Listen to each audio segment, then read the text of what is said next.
வணக்கம் மக்களே, நாம் இன்னைக்கு பார்க்க போகிறோம் முக்கியமான வேலைவாய்ப்பு என்னன்னா, நம்ம மத்திய அரசின் சார்பாக என்எம்டிசி அதாவது நவரத்னா பப்ளிக் செக்டார் என்டர்பிரைசஸ்லேருந்து வந்திருக்க ஒரு சூப்பரான ஜாப் நோட்டிஃபிகேஷன் தான் நம்ம இன்னைக்கு பார்க்க போகிறோம். அதற்கு முன்னாடி நம்ம சேனலை இன்னும் சப்ஸ்கிரைப் பண்ணிக்கலன்னா மறக்காமல் சப்ஸ்கிரைப் பண்ணிவிட்டு பெல் ஐக்கானை கிளிக் பண்ணிக்கோங்க. ஃபஸ்ட்டு இந்த நோட்டிஃபிகேஷன் லிங்க் நான் கீழே டிஸ்கிரிப்ஷனில் கொடுத்துட்றேன். இந்த நோட்டிஃபிகேஷன் ஓப்பன் பண்ணிங்கன்னா NMDC limited government of India enterprises ஹைதராபாத்லேருந்து தான் இந்த வேலைவாய்ப்பு உங்களுக்கு கொடுக்குறாங்க. ஸோ இதுக்கு வந்து பார்த்தீங்கன்னா கிட்டத்தட்ட 3 இடத்துல உங்களுக்கு வேக்கன்சி இருக்கும். கிராண்டூல், பச்சிலி அண்டு டோனிமலை இதில் தான் உங்களுக்கு வந்துட்டு வேக்கண்ட் இருக்குன்னு சொல்லியிருக்காங்க. ஸோ இது வந்து பார்த்தீங்கன்னா உங்களுக்கு என்ன மாதிரி கிட்டத்தட்ட ஒரு 10 வேக்கன்சி 10 போஸ்டிங் கொடுக்குறாங்க. ஸோ 10 போஸ்டிங்கும் வந்து பார்த்தீங்கன்னா என்னென்னு பார்க்கலாம். First field assistant field attend கேட்டிருக்காங்க. இதற்கு வந்து நீங்கள் 8th + இல்லைன்னா ஐடிஐ பாஸ் பண்ணியிருந்தால் போதுமானது தான். ஸோ இதுக்கு வேக்கன்சி பொறுத்த வரைக்கும் உங்களுக்கு 3 இடத்துலையும் உங்களுக்கு பிரிச்சிருக்காங்க. 86 வேக்கன்சி, 38 வேக்கன்சி, 27 வேக்கன்சி சொல்லியிருக்காங்க. அடுத்து வந்து மெயின்டெனன்ஸ் அசிஸ்டண்ட்டுக்கு வந்துட்டு 49 வேக்கன்சி கிராண்டூலில். ஸோ 56 வேக்கன்சி, 36 வேக்கன்சி டோட்டலாக. அதாவது நீங்கள் ஐடிஐ வந்து எலக்ட்ரிக்கல் முடித்தவங்க தாராளமாக இந்த வேலைவாய்ப்புக்கு அப்ளை பண்ணிக்கலாம்.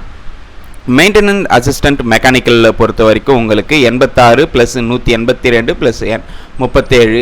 இதுக்கு வந்து பார்த்தீங்கன்னா ITI in welding, fitter, machinist and motor mechanic, diesel mechanic and auto electrician நீங்கள் முடித்தவங்க தாராளமாக இந்த வேலைவாய்ப்புக்கு அப்ளை பண்ணிக்கலாம்.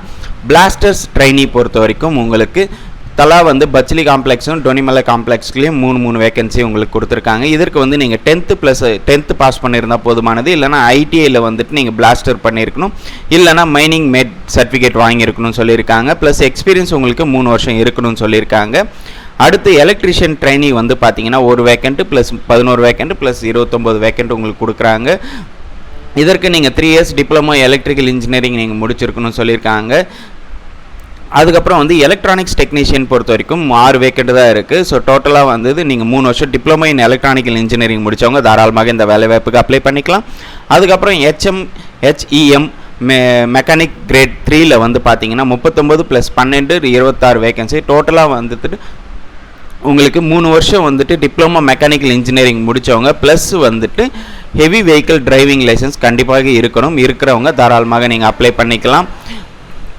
அடுத்து HEM ஆப்ரேட்டர் கிரேட் 3ல் வந்து பார்த்தீங்கன்னா உங்களுக்கு 118 வேக்கன்சி, 40 வேக்கன்சி, 70 வேக்கன்சி. ஸோ 3 வருஷம் டிப்ளமோ மெக்கானிக்கல் இன்ஜினியரிங் முடித்தவங்க, இல்லைனா ஆட்டோமொபைல் இன்ஜினியரிங் முடித்தவங்க ப்ளஸ் வந்துட்டு ஹெவி வெஹிக்கிள் டிரைவிங் லைசன்ஸ் வச்சுன்னு இருக்கிறவங்க தாராளமாக இந்த வேலைவாய்ப்புக்கு நீங்கள் அப்ளை பண்ணிக்கலாம்.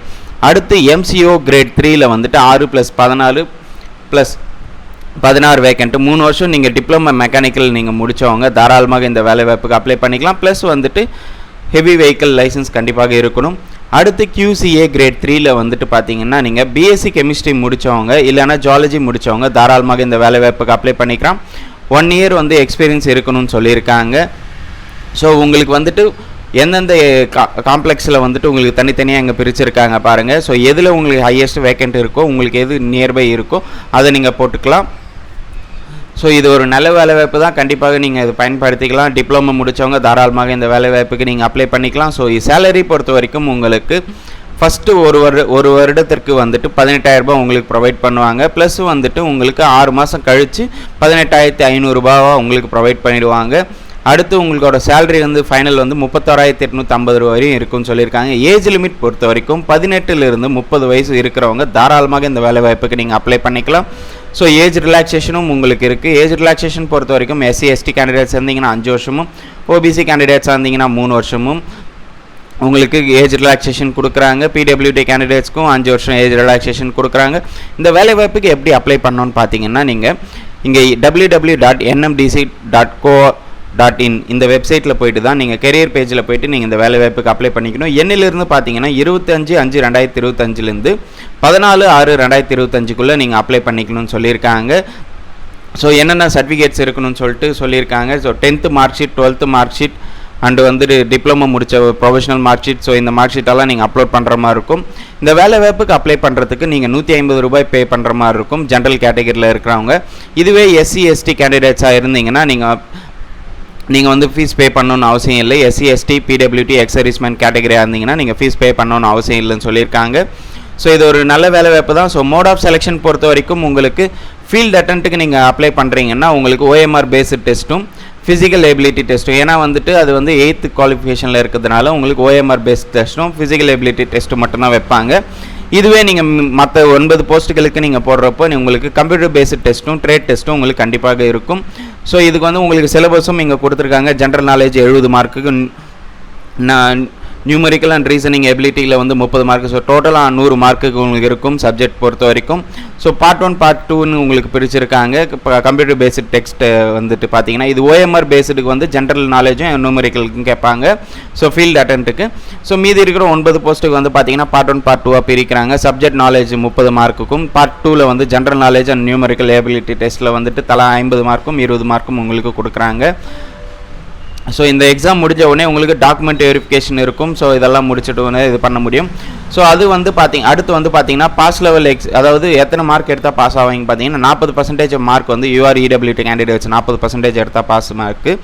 மீதி வந்துட்டு OBC கேண்டிடேட்ஸ் 37% எடுத்திங்கன்னா பாஸ் பண்ணிடுவாங்க. 30% வந்துட்டு SC ST கேண்டிடேட்ஸ்க்கு வந்துட்டு கொடுத்துருக்காங்க. ஸோ இது நீங்கள் பாஸ் பண்ணிட்டோன்னு அடுத்து டாக்குமெண்ட் வெரிஃபிகேஷன் இருக்கும். டாக்குமெண்ட் வெரிஃபிகேஷன் முடிஞ்சவொடனே உங்களுக்கு இந்த வேலை வாய்ப்பு உங்களுக்கு ப்ரொவைட் பண்ணிடுவாங்க.